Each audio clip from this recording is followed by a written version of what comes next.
大家好，我係蔡偉雄。最近咧，大家一定會用 AI 咧去做一啲日常生活嘅事情啦，譬如話可能安排行程啊，甚至係寫嘢啊、記錄會議啊，都會用 AI 去做啦。甚至咧連問事啊都用埋 AI 去做添。究竟由一個師傅嘅角度去睇，究竟呢個 AI 可唔可以咧取替一個師傅嘅角色咧？我今日咧就同大家分析一下。第一個事項，我想同大家研究嘅就係點解每一次你去做個問事嗰陣時候，你會俾錢個師傅去做一個問事咧，或者做一個占卜咧，就係因為一個立極位唔同，係睇嘅方向唔同。師傅純粹就係 deliver 一個 message 俾問事人啫嚇。而如果嗰個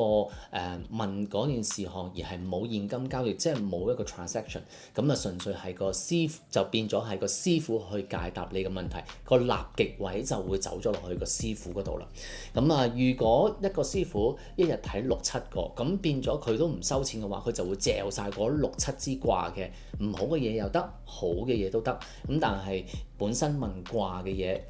其實好簡單一樣嘢。如果你冇問題，你就唔會走去問卦啦。其實10支卦裏邊8支卦都係唔好㗎啦。如果你日日咁借嘅話，我諗個師傅幾長命都好啦，可能都會減壽減得好犀利啊。呢個係第一樣嘢啦。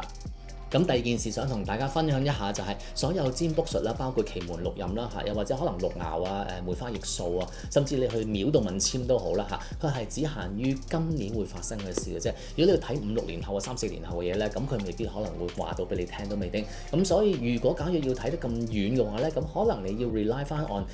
鐵板神數或者係紫微斗數咧去解答翻你嘅問題咯。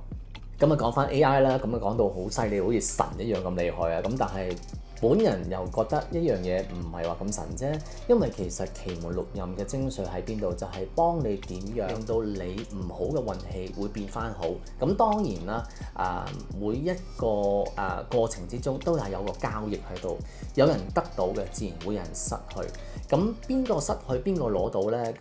如果你去俾錢一個師傅度做嘢嘅時候，將一啲唔好嘅問題拆走咗，好自然教你做呢個人嘅師傅就會嚼咗你一啲唔好嘅嘢啦。AI 咧對於我嚟講咧就好似一個小朋友咁樣啦，你教佢教得啱嘅，佢自然會 jam 翻啲啱嘅嘢俾你睇啦。如果你教得佢唔啱嘅，可能佢 jam 一啲唔啱嘅嘢俾你睇都未定嘅喎。同埋如果你冇教佢，佢可能亦都冇乜資訊嗰陣時候，可能佢話唔到個答案俾你聽都未定。亦都有一樣嘢想同大家分享一下，就係我相信一個師傅唔會將佢所有畢生所學嘅嘢都入晒落去嗰部電腦裏邊度教大家點樣去做嘢，因為可能個師傅仲要揾食，所以變咗我諗